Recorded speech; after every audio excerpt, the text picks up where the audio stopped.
Hi there, this is Ruben from Dutch Round 1. Thanks again for going by. Thanks for watching another episode. As always, I appreciate your time and I appreciate your support. Today I've got a grammar lesson for you. We're going to take a look at modal particles in Dutch. But before we do that, remember to give the like if you like this content, subscribe to the channel if you want more, and let me know in the comments if this is useful for you or not. If you want to help out the channel, go to the description box, click on the Buy Me a Coffee link, and I will greatly appreciate this. Alright? So without much further ado, let's go straight for our grammar lesson. Alright? On this channel, we like to keep it straightforward. So first we have to find out what is a modal particle. Now let's take a look at the definition. In linguistics, modal particles are always uninflected words and they are used to add emotion to the meaning of the sentence. All right, uninflected. So they don't change, they don't adapt. So they stand on their own, and they are used, more importantly, to add emotion. All right, and that can be politeness, friendliness. That can be irritation, frustration. So these are the kind of emotions modal particles can add to a sentence. Alright, so how are we going to do this grammar lesson? We'll take a look at a few modal particles in Dutch and we'll use examples. Alright, and by using the examples, I will explain to you what emotion the modal particle adds to the sentence. Alright, so we'll start off with misschien. Misschien, you know, misschien, if you translate it, it's maybe, perhaps, by chance. Alright, so how we will do it? We'll take a look at a sentence with a modal particle and we'll take a look at a sentence without a modal particle. Alright, so the first one is, weet u misschien hoe laat het is? Do you know by chance what time it is? Or, weet u hoe laat het is? Do you know what time it is? Alright, so this modal particle is actually more politeness. It's making the question softer. Alright, so you want to know what time it is, and you approach somebody, probably somebody that you don't know, and you want to seem respectful and you want to ask in a polite way, what time is it? So then you can use in Dutch, weet u misschien hoe laat het is? Do you know by chance what time it is? So misschien is a modal particle which is used mostly in questions to make it a little bit more softer, to sound a little bit more respectful. Alright, we take a look at the next one, even. Alright, even can be, if you translate it, for a while, right? However, as a modal particle, it's used different, alright? So the first one is wacht even, right? Or ik ga even naar de bibliotheek. And we are going to compare it to wacht and ik ga naar de bibliotheek. So again, even in this case is a modal particle and it will give a different emotion or a flavor to the sentence. And what does even do? Well, even makes your sentence sound a little bit friendlier, again, a little bit softer, or it also shows that it's not going to take a lot of time. All right? So, wacht even is basically wait a bit, wait just for a moment. It's basically you give a command, but you kind of tone it down a little bit. Wacht even, all right? So wait a bit for me, please. If you say wacht, then it's wait, then it sounds a lot stronger, all right? The next one is ik ga even naar de bibliotheek, all right? I am going to the library. But with even, you basically focus that you won't be staying long at the library. Ik ga even naar de bibliotheek. Could be 5, 10, 15, 20 minutes. When you say ik ga naar de bibliotheek, you say I'm going to the library. We don't know how long you're going to stay. But most likely it's not going to be even. It's not going to be for a short while. It's going to be for a bit longer. So even, in this case, implicates that it's not going to last that long. And the next one is maar. Maar, if you translate it, it's but. However, as a modal particle, it's translated a little bit differently. Let's take a look at the examples. So we have, ga maar alleen. Kom maar, het zal lukken. As compared to, ga alleen. Kom, het zal lukken. Alright, so now I'm going to translate them again, and I'm going to show you the function of the modal particle, maar, in this sentence. Alright, so first, ga maar alleen. In this case, maar is basically showing that you don't really care. Alright, so ga maar alleen is basically, okay, you can go on your own, I don't really care. Alright, so basically, maybe in this situation, you wanted to go together, but the person wants to go a little bit faster than you. You're not really done with whatever you need to do, and that person constantly is hammering you, saying, come, we have to go, we have to go, we have to go, we have to go. So basically, after a while you say, okay, I don't care anymore, ga maar alleen, just go on your own. Alright? If you say ga alleen, it's basically go on your own, but there's no backstory to it. Alright? The second one is more encouraging.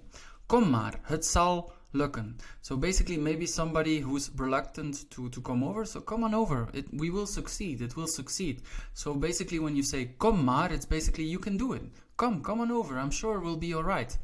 When you say kom, het zal lukken, again, it's a little bit tougher. It's a tougher command. It's an imperative. It's basically come. It will succeed. Alright? So the encouragement is not there. Alright? So again, maar can be used as a modal particle as showing that you don't really care anymore, but it can also be encouraging. And again, it makes a command, an imperative, also a little bit softer. Alright? We take a look at the next one. The next one is gewoon. Gewoon is translated as usual or usually. Alright? Again, in this case, it will be a little bit different. We take a look at the first sentence. Je moet gewoon hard studeren. Alright? As compared to, je moet hard studeren.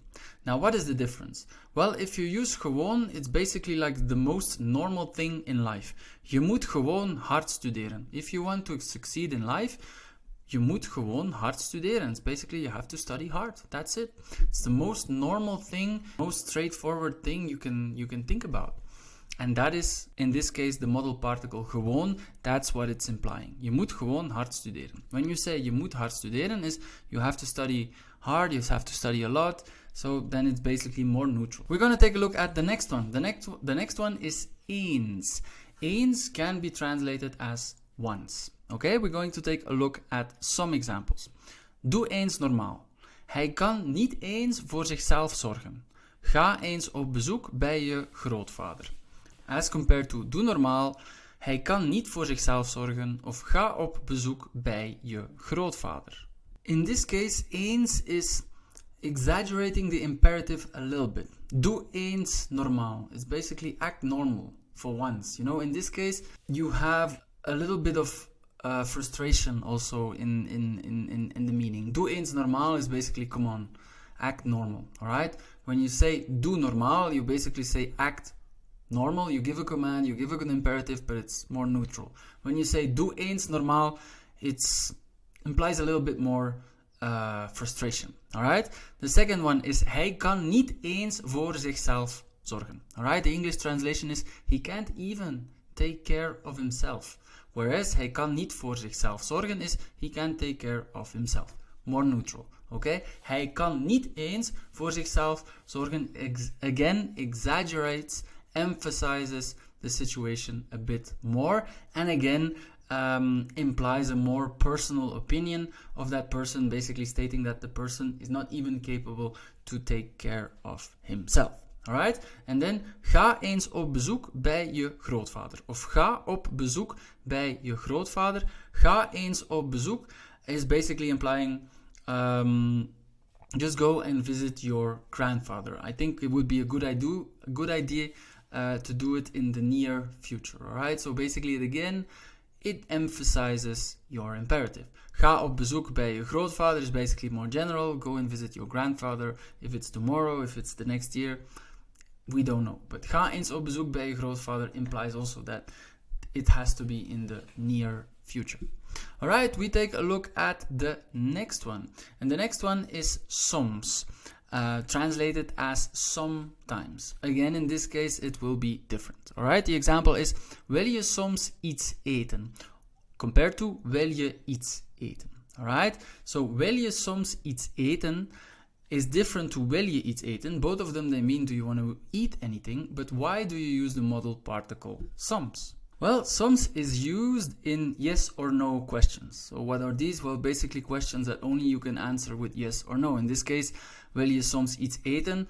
You can either say yes or you can either say no. I mean, do you want to eat anything? The answer will be yes or no. When you say wil je soms iets eten, you're not really sure if the person is going to say yes or no, and you're also quite interested in the answer after that question. So again, it makes the question a little bit softer. It's a yes or no question, and it basically states that you're not really sure what the answer is going to be, if it's yes or no, as compared to wil je iets eten, which is way more neutral. We take a look at toch. Toch can be translated as however. Again, it will be translated different here. The examples, dat is toch niet normaal, dat is niet normaal. Alright? Dat is toch niet normaal is basically showing that you have more frustration, that you're irritated about it, that you're not happy with it. Dat is toch niet normaal is basically this cannot be possible, this is not normal, right? When you say dit is niet normaal, it's this is not normal, can be more neutral. But when you say dat is toch niet normaal, then basically you're showing that you're frustrated with it, you're angered with the current situation. Alright, so that's the difference. Alright, then we have nou and nu. Why did I write down both of them? Well, basically now be used a little bit more in the Netherlands, nu maybe a little bit more in Flanders, in the Dutch-speaking part of Belgium. Alright, so both of them can mean now. The examples is ben je nu of ben je nou nog niet klaar. Compared to ben je nog niet klaar. Now again, the first sentence is going to show a little bit of irritation, a little bit of frustration. Ben je nu nog niet klaar? Alright. Aren't you ready yet? I mean, I've been waiting for ages now. We have to go. But basically, when you say ben je nog niet klaar, then it's more neutral. Alright, so basically you're just wondering if the person is ready or not yet. But when you say ben je nou nog niet klaar, you're frustrated, you're angered, you had to wait too long, and you just kind of want to add that modal particle in the sentence as to show that you're not really happy with the current situation. Alright, so these were the modal particles in Dutch. There's some more, but these are the ones we've taken a look at. I hope you find it useful. I want to thank you again for watching. Remember to give it a like if you like this content, subscribe to the channel if you want more, and let me know in the comments if this was useful for you or not. If you want to help out the channel, go to the description box, click the buy me a coffee link, and I will greatly appreciate it. I want to thank you again for watching. I wish you a great rest of the day, and stay tuned for another episode of Dutch Round 1. Ciao.